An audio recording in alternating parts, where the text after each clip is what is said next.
सो आज हम इंशाल्लाह नम्स का बायोलॉजी का पास्ट पेपर ऑफ द 2023 में जो आया था उसको सॉल्व करेंगे।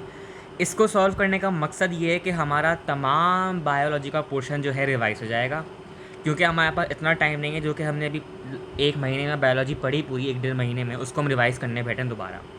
तो मैं, क्योंकि मेरी भी ये ट्रिक होती थी पेपर से पहले, हमेशा मैं पास्ट पेपर के ज़रिए रिवाइज़ करता था। इसमें यह है कि आपका टाइम एक तो कम कंज्यूम होता है और आपको जो की कॉन्सेप्ट्स हैं आपके वो दोबारा से आपको याद आ जाते हैं। सो इंशाल्लाह अगर हमने ये पास्ट पेपर को अच्छी तरह समझ के, यार देखो, अगर एक दफ़ा सॉल्व कर लिया ना आज हमने, समझो आपके बायोलॉजी में 2024 में जो आपका 1 सितंबर को पास्ट पेपर है वो आपका, सॉरी, जो पेपर होगा आपका 1 सितंबर को आपका पूरा सॉल्व हो जाएगा with full marks.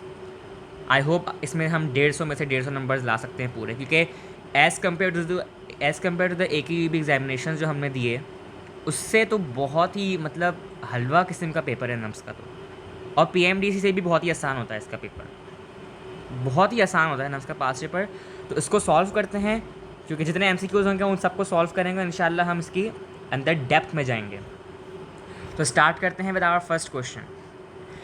Sodium ions are nearly dash times greater in fluid outside the cell than inside। यार सोडियम आयन जो है ना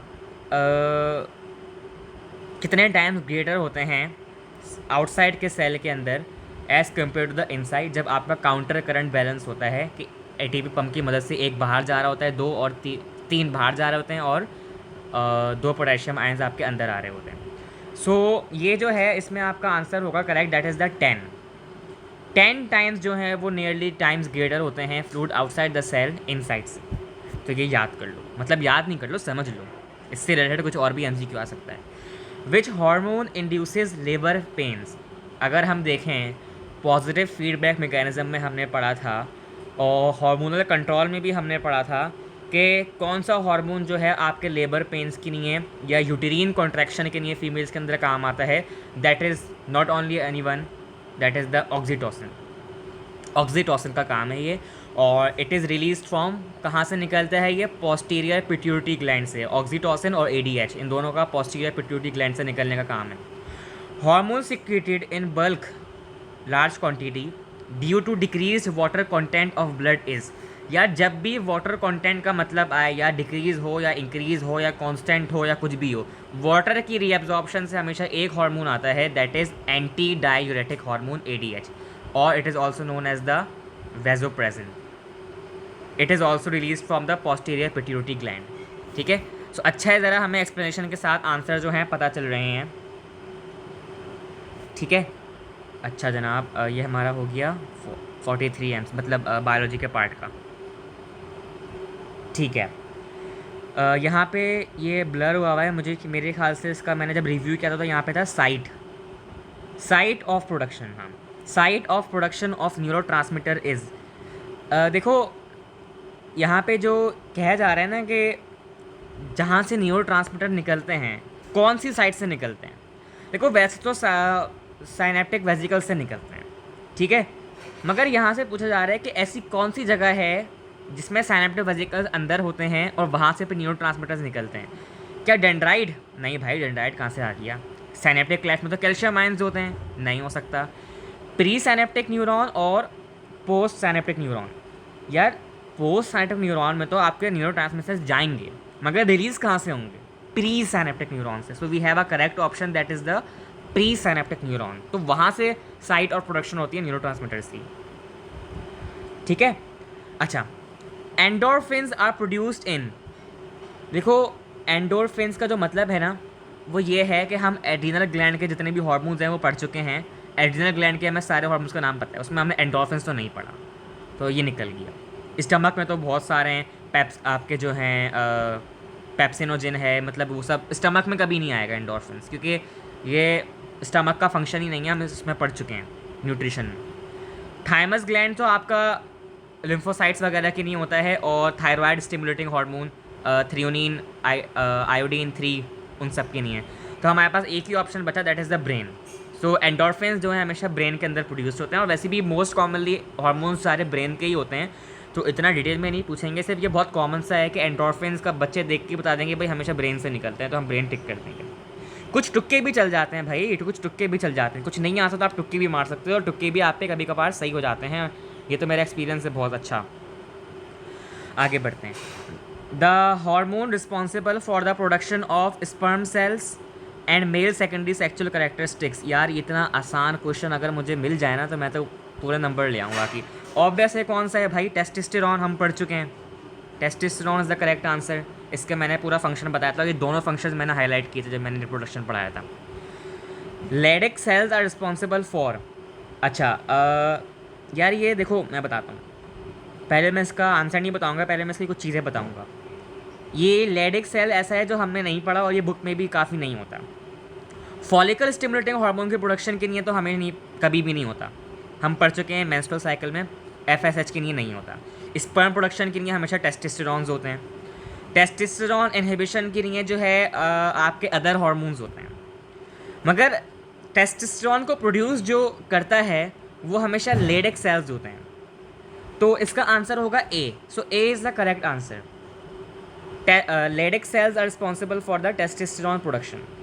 ठीक है, आगे बढ़ते हैं। The estrogen hormone secretion during the oogenesis is stimulated by, देखो इसमें सबसे पहले तो टेस्टोस्टेरोन को निकाल दो, ठीक है, और इनहिबिन को भी निकाल दो। टेस्टोस्टेरोन को निकाल दो और आपका इनहिबिन को निकाल दो, क्योंकि ये दोनों तो कहीं से मैच ही नहीं कर रहे हैं। अब हमें पता है जब हमने मेंस्ट्रुअल साइकिल पढ़ी थी, अगर हम उससे थोड़ा रिलेट करें, क्योंकि हमने oogenesis नहीं पढ़ा जिसमें प्राइमरी oocyte और सेकेंडरी oocyte बनता है, तो ल्यूटेनाइजिंग हार्मोन तो हमें पता है कि ल्यूटल फेज में होता है, मगर एस्ट्रोजन की जो स्टिमुलेशन होती है कब होती है, जब एफएसएच की ज़्यादा होती है। तो एफएसएच होगा इसका आंसर, जब फॉलिकल स्टिमुलेटिंग हार्मोन की ज़्यादा होगी तो हमेशा एस्ट्रोजन रिलीज होता है। So see we have a correct option over here. ये आपको याद आ रहा है, सब रिप्रोडक्शन के पार्ट सारे, ठीक है। Which of the following hormones of the pituitary gland regulate the menstrual cycle. वाह भाई वाह, इतना आसान, मतलब क्या बोलूँ मैं यार। इसका जो है ना कि मेंस्ट्रुअल साइकिल को जो हमेशा करते हैं वो, वैसे तो यहाँ पर सारे ही हैं, मगर पिट्यूटरी ग्लैंड के हार्मोन की बात हो रही है ना यहाँ पे, तो मेरे ख्याल से बल्कि हाँ सही है, सही है, सही है, सही है, सही है। पिट्यूटरी ग्लैंड से जो हार्मोन्स निकलते हैं वो मेंस्ट्रुअल साइकिल को कौन करते हैं भाई, फॉलिकल स्टिमुलेटिंग हार्मोन और ल्यूटेनाइजिंग हार्मोन। प्रोजेस्टेरॉन जहाँ पर भी आए उसे एलिमिनेट कर दो, क्योंकि progesterone is for the pregnancy. So D option over here is wrong. अच्छा, अब एस्ट्रोजन और ल्यूटेनाइजिंग हार्मोन का क्यों नहीं हो सकता, और फॉलिकल स्टिमुलेटिंग हार्मोन एस्ट्रोजन का इसलिए नहीं हो सकता क्योंकि ये दोनों आपके मेंस्ट्रुअल साइकिल के मेंटेन के लिए तो होते हैं, मगर इनका एक और काम है कि ये एस्ट्रोजन जो है ये आपका हमेशा सेकेंडरी सेक्सुअल कैरेक्टरिस्टिक्स के नहीं होता है फीमेल के अंदर, तो ये मेंस्ट्रुअल साइकिल के अंदर नहीं काउंट कर सकते। तो हमारे पास एक ही ऑप्शन बचा, ल्यूटेनाइजिंग हार्मोन जो आपके ल्यूटल फेज में होता है मेंस्ट्रुअल साइकिल के, और फॉलिकल स्टिमुलेटिंग हार्मोन जो आपके फॉलिकल फेज में होता है। So we have a correct option which is the C option, follicle stimulating hormone and LH, luteinizing hormone. Which of the following traits is transmitted directly from an affected father to only his son? देखो, father के पास एक x chromosome होता है और एक Y chromosome होता है, ठीक है। अब फादर के पास से हमें पता है हमेशा वाई क्रोमोसोम सन के अंदर इनहेरिट होता है, और मदर के पास से एक्स क्रोमोसोम इनहेरिट होता है। तो यहीं से पता चल गया कि वाई लिंक्ड हमेशा आप फादर से सन के ऊपर ट्रैवल करेगा। मैं पढ़ा चुका हूँ Y linked. So correct option is Y linked. When both the alleles of a gene pair are same the organism is said to be, अल्लाह यार इतना आसान क्वेश्चन का क्या होगा भाई, दोनों एलील सेम है, ये लो ए, चलो ये लो स्मॉल वाई, क्या होगा, homozygous. C is the correct option. This theory says that mitochondria and chloroplast are in effect ancient bacteria which now live inside the larger cells. ओहो, ये भी पढ़ चुके हैं भाई हम तो ये भी पढ़ चुके हैं। ये बताओ ये कौन सी थ्योरी जो थी जिसने इसको सपोर्ट किया था। एक मिनट, यहाँ पे ऑप्शंस कौन कौन से हैं, सी तक है, डी नज़र नहीं आ रहा मुझे। खैर बहरहाल हमें ज़रूरत भी नहीं है, बहुत ही आसान था। इसका जो डी ऑप्शन होगा वो होगा endosymbiont hypothesis. And it is also the correct answer. हमें पता है एंडोसिम्बियॉन्ट हाइपोथेसिस ने कहा था कि ये जो दोनों एंडोसिम्बियोटिक ऑर्गेनिल्स हैं, माइटोकॉन्ड्रिया और क्लोरोप्लास्ट, यही हमेशा एंशिएंट बैक्टीरिया से जो have a correct answer which is the endosymbiont hypothesis. यहाँ पे ब्लर हुआ है, शायद मैंने कट गया होगा मुझसे, मगर ये हमें पता है, हम एवोल्यूशन में पढ़ चुके हैं। आगे बढ़ते हैं, ये थोड़ा ब्लर है, चलो उसको देख लेते हैं। The organs which are similar in function but differ in structure are called. जो ऑर्गेन्स हमेशा स्ट्रक्चर में सिमिलर होते हैं बट फंक्शन में हमेशा डिफरेंट होते हैं, वो कौन सा ऑर्गेन्स होते हैं भाई? एनालॉगस ऑर्गेन्स होते हैं, ठीक है। और जो हमेशा सिमिलर इन स्ट्रक्चर होंगे बट डिफरेंट इन फंक्शन होंगे, वो हमेशा आपके वो होंगे कॉन्वर्जेंट ऑर्गेन्स। सही है, तो यहाँ पर हमारे पास का हो गया A correct answer. Which may not be a mode of action of an antibody. Antibody का जो मोड ऑफ एक्शन है वो क्या जो है? So which of the following may not be action of an antibody. चलो देखते हैं भाई, हमें पता है एंटीबॉडी हम पढ़ चुके हैं। न्यूट्रलाइजिंग एन एंटीजन, हाँ बिल्कुल करता है एंटीजन को न्यूट्रलाइज। प्रेसिपिटेटिंग एन एंटीजन, ये भी होता है। सिक्रेशन ऑफ साइटोकाइंस, ये क्या है? चलो डी को देखते हैं। इन्हांसिंग फैगोसाइटोसिस, हाँ बिल्कुल खाता है, इनगल्फ पार्टिकल्स करता है। सो अगर यहाँ पे मैं एक तुक्का लगा दूँ तो यहाँ पर सिक्रेशन ऑफ साइटोकाइंस होगा। So the correct answer we have C, क्योंकि ये एंटीबॉडी का फंक्शन हमने नहीं पढ़ा। अच्छा, अब जो हमारे पास MCQ है that is pepsinogen is converted into its active form pepsin by. अच्छा, पेप्सिनोजन की जो एक्टिव फॉर्म है ना, तो वो एक्टिव फॉर्म होती है इसकी पेप्सिन। तो मैं यहाँ पे रिएक्शन बना के दिखा देता हूँ कि पेप्सिनोजन जो है वो कन्वर्ट हुआ पेप्सिन में, सही है, by the action of HCl which is the hydrochloric acid. So here we have a correct option which is the D, hydrochloric acid, ठीक है। Intrinsic factor is secreted by. अच्छा, हमेशा जो इंट्रिंसिक फैक्टर की बात आती है ना, वो हमेशा एक चीज़ से डेवलप होती है, that is the stomach. Stomach के अंदर जो लाइनिंग्स होती हैं वो इंट्रिंसिक होती हैं। सो वो लाइनिंग्स की मदद से जो चीज़ें सिक्रेट होती हैं वो हमेशा स्टमक के ऊपर आती है। तो intrinsic factor is always secreted by stomach. अच्छा, इंट्रिंसिक प्रॉपर्टी का एक और मतलब ये है कि जिसमें कोई मिलावट नहीं है। एक तो होती है एक्सट्रिंसिक और एक होती है इंट्रिंसिक। तो स्टमक के जो हार्मोन्स होते हैं ना, यहाँ पे जो एंजाइम्स होते हैं, उसमें कोई वो नहीं होती मिलावट। इसलिए इस तरीके से भी हम समझ सकते हैं कि स्टमक के अंदर इंट्रिंसिक फैक्टर को कहा जाता है। वाइल पैंक्रियाज में जो बाइल जूस होता है वो काफ़ी चीज़ों का मिला हुआ होता है, लिवर में भी और ड्यूडिनम में भी बहुत सारी चीज़ें होती हैं, तो स्टमक में हमेशा इंट्रिंसिक फैक्टर कहलाते हैं, ठीक है। The cells which play very important role in developing immunity are. यार बहुत ही आसान है ये तो, इम्यूनिटी के लिए हमेशा एक ही सेल्स रिस्पॉन्सिबल होते हैं, दैट आर द लिम्फोसाइट्स, ठीक है, लिम्फोसाइट्स हो गए हमारे। Digestion of which food component start from oral cavity. Oral cavity के हमेशा जो होता है हमारे पास कार्बोहाइड्रेट्स की डाइजेशन होती है। कार्बोहाइड्रेट, फैट्स, प्रोटीन्स, वाइटामिन, ये सब आपके नीचे स्मॉल इंटेस्टाइन में और स्टमक में होते हैं। कार्बोहाइड्रेट्स हमेशा वाहिद वो है जो आपके ओरल कैविटी में डाइजेशन स्टार्ट होती है। अच्छा, इसी के बाद जो हमारा ऑप्शन है vaccination is an example of. वाह वाह वाह वाह, यार बहुत ही आसान है। वैक्सीनेशन हम पढ़ चुके थे, हमेशा आपके पास जो होती है दैट इज़ द एक्वायर्ड या फिर आर्टिफिशियल एक्टिव इम्यूनिटी, सही है, हम पढ़ चुके थे वैक्सीनेशन में। ये हमेशा एक्वायर्ड होती है, एक्टिव होती है, आर्टिफिशियल होती है, इम्यूनिटी होती है। तो वैक्सीनेशन का हमारा option C is the correct answer. अच्छा जनाब, अभी आपका ही मैसेज आ रहा है तो मैं उसको रिप्लाई दे रहा हूँ। सो बातें भी चल रही हैं और साथ साथ पास पेपर भी सॉल्व करते जा रहे हैं। The heart chamber from where aorta originates. क्या आंसर होना चाहिए इसका? कौन से हार्ट के चैम्बर से हमेशा आउटा जो है आपकी निकलती है भाई, कहाँ से ऑरिजिनेट होती है? सबको पता है भाई, लेफ्ट वेंट्रिकल से। Left ventricle is the answer, क्योंकि जब हमने हार्ट के स्ट्रक्चर में पढ़ा था तो ये हमारे पास फॉर एग्जांपल आउटा थी और यहाँ पर हमारा ये हार्ट का चैम्बर था लेफ्ट वेंट्रिकल नीचे की तरफ। सो यहाँ से आउटा हमेशा ऑरिजिनेट होती है। थोड़ा अलग अजीब ही स्ट्रक्चर बना है मगर चलो समझने के लिए काफ़ी था, ठीक है।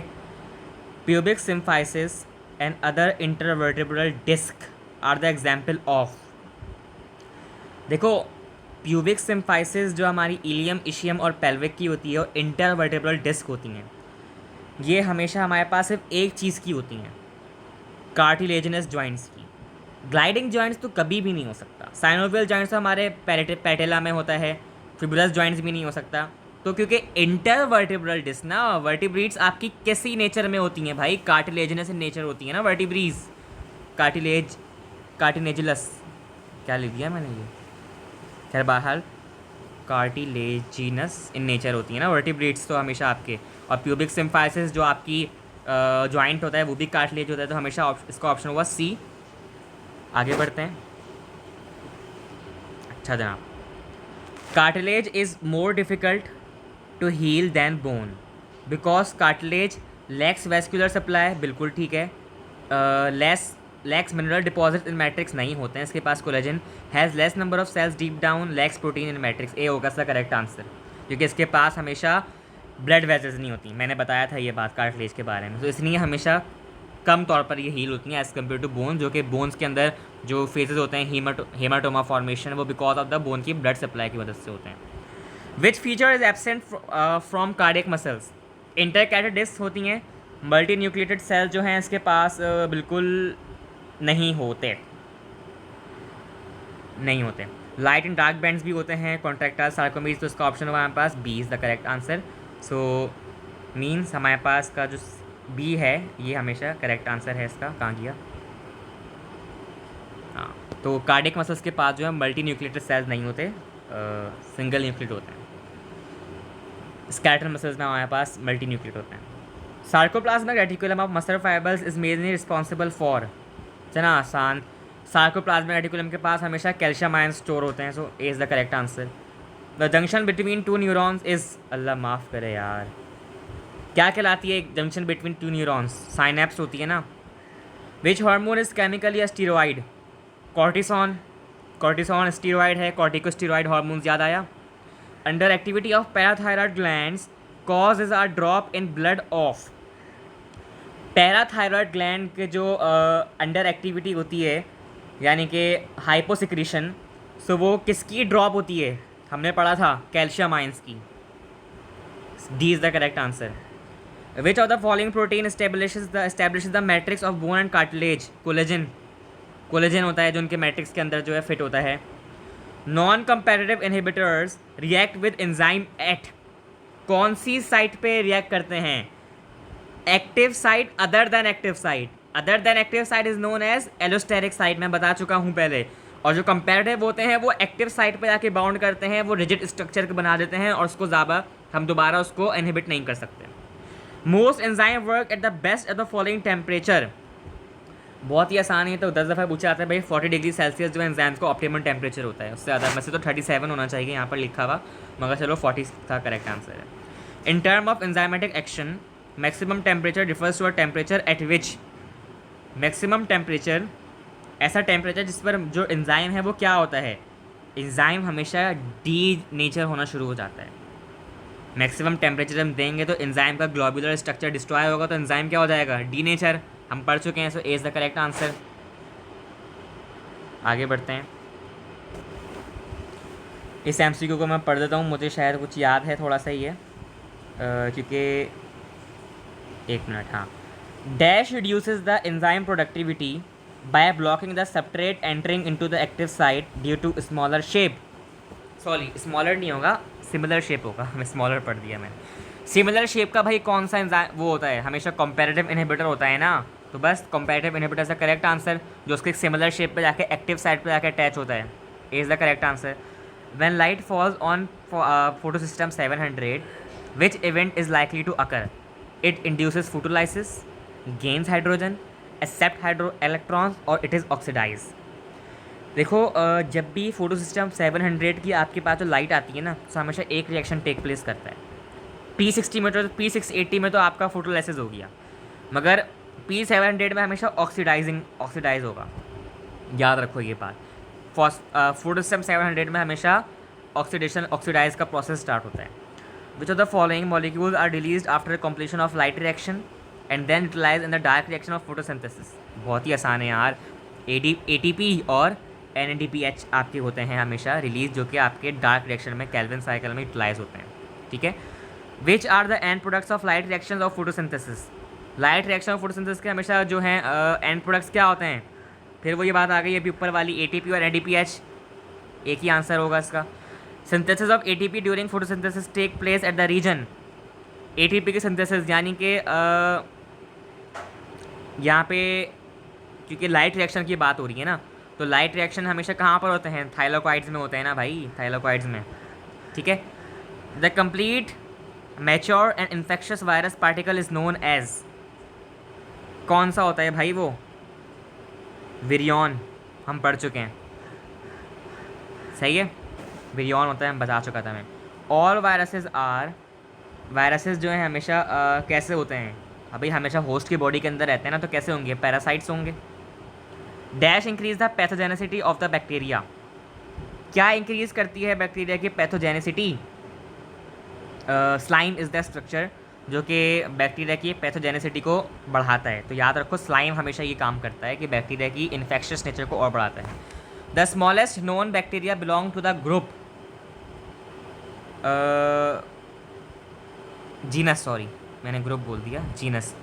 स्मॉलेस्ट जो आपके पास बैक्टीरिया होता है ना वो एक ही होता है, माइकोप्लाज्मा, जो कि आपके क्योंकि स्ट्रेप्टोकोकस, एस्टरकुलाई और बैसिलस जो आपके ना लार्जेस्ट बैक्टीरिया, मैं माइको से ही मतलब पता चल रहा है, माइको को याद रखो, माइक्रो, माइक्रो यानी कि smallest, so we have an option which is mycoplasma, ठीक है।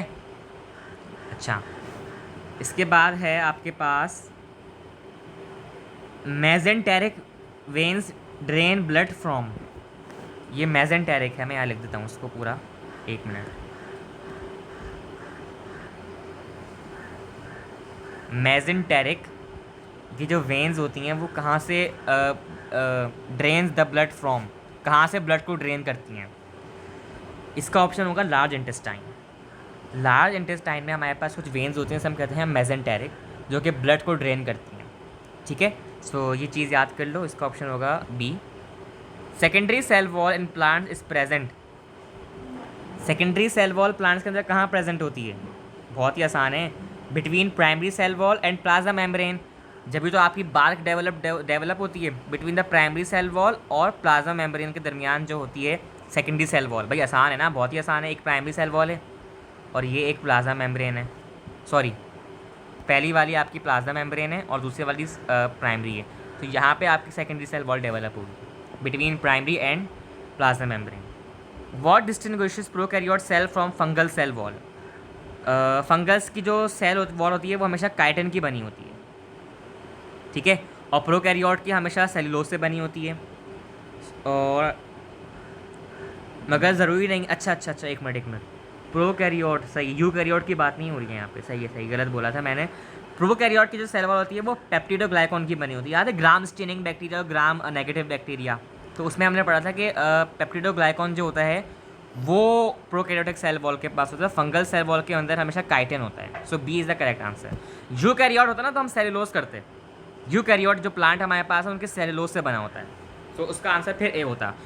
मगर यहाँ क्योंकि प्रोकैरियोट की बात हो रही है तो पेप्टिडोग्लाइकॉन लाइक बैक्टीरिया की सेल वॉल के अंदर होता है, ठीक है। सो बैक्टीरिया की बात हो रही है यहाँ पे फंगस से, तो फंगस की काइटिन से बनी होती है, बैक्टीरिया की पेप्टिडोग्लाइकॉन से बनी होती है। पॉलिनेशन इज़ फैसिलिटेटेड बाय, हमेशा जब भी आपके पास वर्ड आए ना कि पॉलिनेशन किससे होती है, क्लोरोप्लास्ट और फोटोसिंथेसिस होती है, ल्यूकोप्लास्ट से नहीं होती, एमाइलोप्लास्ट से भी नहीं होती, chromoplast is responsible for the pollination, so B is the correct answer. Tonoplast is a membrane separating, क्या है भाई, टोनोप्लास्ट हमेशा मेम्ब्रेन सेपरेटिंग किसको करती है, मैंने बताया था वैक्यूल की मेम्ब्रेन होती है जो कि साइटोप्लाज्म को सेपरेट करती है, जब भी तो आपका प्लांट का न्यूक्लियस थोड़ा अलग साइड पर होता है, सो वैक्यूल और साइटोप्लाज्म की जो वो होती है टोनोप्लास्ट, वो हमेशा सेपरेट करती है। Each centriole is compose of dash of microtubules, her centriole हमेशा 9 ट्रिपलेट्स की बनी होती है। ईच सेंट्रियोल इस ये स्ट्रक्चर है इसका, ये 1 2 3 4 5 6, फिर यहाँ पे 7 8 9, तो ईच सेंट्रियोल हमेशा 9 ट्रिपलेट्स की बनी होती है। तो ये आपका वैसे तो सेल साइकिल का भी है और सेल स्ट्रक्चर का भी है, तो दोनों का एक ही नाम है चैप्टर का। The folds of inner membrane of mitochondria are called, ये बता दो भाई इसका आंसर क्या होगा, इनर मेम्ब्रेन की फोल्ड क्या होती हैं, क्रिस्टाई, क्रिस्टी कहलाती हैं ना वो, और सिस्टर नहीं तो आपके गोल्गी एपैरेटस की जो फोल्डिंग होती है उन्हें कहते हैं, तो यहाँ पे हमेशा क्रिस्टाई होगा इसका आंसर, which is the B. According to the fluid mosaic model of cell membrane which zone is embedded inside. Inside जो होगा हमेशा वो आपके पास जो जोन होगा दैट विल बी हाइड्रोफोबिक, वो होगा आपके पास हाइड्रोफोबिक जोन, ठीक है। सो अगर क्योंकि हाइड्रोफोबिक इसलिए होगा, जो अंदर का रीजन है वो हाइड्रोफोबिक होगा क्योंकि वो वाटर में सॉल्यूबल नहीं है, तो वो कहेगा मैं अंदर हूँ। और जो हाइड्रोफिलिक होगा वो वाटर लविंग होगा, वो कहेगा मैं वाटर में सॉल्यूबल हूँ, तो वो बाहर होगा। तो इसलिए इसका रीज़न है कि हाइड्रोफोबिक हमेशा इनसाइड रीजन होता है प्लाज्मा मेम्ब्रेन के अंदर। तो ये फ्लूइड मोज़ेक मॉडल ने एक पब्लिश की थी थ्योरी अपनी, ठीक है। तो इसी के साथ साथ आगे बढ़ते हैं। Select the one which is not a function of smooth endoplasmic reticulum. ये बहुत आता है भाई। मेटाबॉलिज्म ऑफ लिपिड्स करता है, बिल्कुल करता है, मेटाबॉलिज्म का बिल्कुल काम है। ट्रांसमिशन ऑफ इम्पल्सेस भी करता है भाई। अच्छा, ट्रांसपोर्ट ऑफ मटेरियल्स भी करता है, मगर प्रोसेसिंग ऑफ ग्लाइकोप्रोटीन्स तो नहीं होगा। प्रोसेसिंग ऑफ ग्लाइकोप्रोटीन्स नहीं होगा इसका आंसर। सो SER का जो फंक्शन है स्मूथ एंडोप्लाज्मिक रेटिकुलम का वो है ये तीनों, मगर डी नहीं है इसका आंसर। तो we have a correct answer which is processing of glycoproteins, जो आपके इसका नहीं होता। बस थोड़े से ही रह गए MCQs। अच्छा जनाब, कहाँ गया ये, कौन सा आंसर है? सेल मेम्ब्रेन ऑल्सो कंटेन्स, क्या है ये? Cell membrane also contains dash place by active and passive transports. Cell membrane के अंदर जो है ना आपके पास एक्टिव एंड पैसिव ट्रांसपोर्ट से जो कंटेन होता है वो हमेशा चार्ज्ड पोर्स, कार्बोहाइड्रेट्स और कॉर्नर प्रोटीन्स। इस MCQ को अभी लीव कर देते हैं, इसको बाद में देखेंगे क्योंकि ये क्लियर नहीं हो रहा है यहाँ पर, बाद में इसको देखते हैं। पहले हम 91 पर आ जाते हैं। Dash are spherical sacs surrounded by a single membrane and contain hydrolytic enzymes. बहुत ही आसान है। हाइड्रोलाइटिक एंजाइम्स की बात आ गई, यानी कि जो कि एक्शन करते हैं इंगल्फ करने का। हाइड्रोलाइटिक एंजाइम्स किसके पास होते हैं? लाइजोसोम्स। लाइजोसोम्स करते हैं ना ये काम।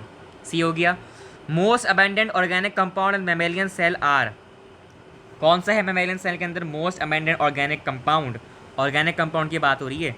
सो ये हम बायोकेमिस्ट्री में पढ़े थे, केमिस्ट्री में हमने पढ़ा था। प्रोटीन होते हैं जो मोस्ट अबेंडेंट ऑर्गेनिक कंपाउंड होते हैं मेमेलियन सेल्स के अंदर, ठीक है। Thermal stability of organisms in the environment is because of which characteristic of water. जब भी वाटर की आपकी थर्मल स्टेबिलिटी की बात की जाए ना, सो वो उसकी एक ही प्रॉपर्टी होती है, क्या? Heat capacity. समंदर में जो वाटर का पानी होता है इसकी हीट कैपेसिटी बहुत ज़्यादा होती है, इसी वजह से water act as a buffer. So heat capacity हम केमिस्ट्री में भी पढ़ेंगे वाटर की, तो इसकी वजह से जो है थर्मल स्टेबिलिटी होती है। Carbon hydrogen bonds in lipid are important. Carbon hydrogen bond जो होते हैं लिपिड्स के अंदर वो इम्पॉर्टेंट होते हैं, किस फंक्शन के लिए? बहुत ही आसान है और बहुत ही बच्चों वाला MCQ है। हमेशा एनर्जी प्रोवाइड करने के लिए कार्बन और हाइड्रोजन का बॉन्ड होता है लिपिड्स के अंदर। कार्बोहाइड्रेट्स के बाद कार्बन हाइड्रोजन का जो बॉन्ड वाई लिपिड्स के अंदर होता है जो एनर्जी प्रोडक्शन के लिए होता है। These carbohydrates are the sweetest among the all.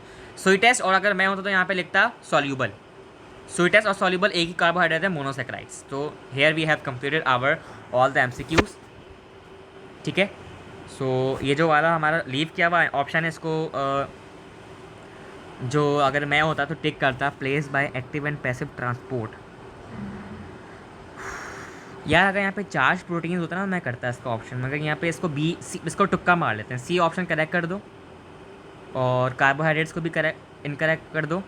अब बचा लिपिड्स या फिर कॉर्नर प्रोटीन्स, तो उसका ऑप्शन कर दो B, कॉर्नर प्रोटीन्स कर दो इसका ऑप्शन, ठीक है ना। सेल मेम्ब्रेन में एक्टिव ट्रांसपोर्ट, पैसिव ट्रांसपोर्ट के जरिए कॉर्नर प्रोटीन्स आपके ट्रांसपोर्ट होते हैं।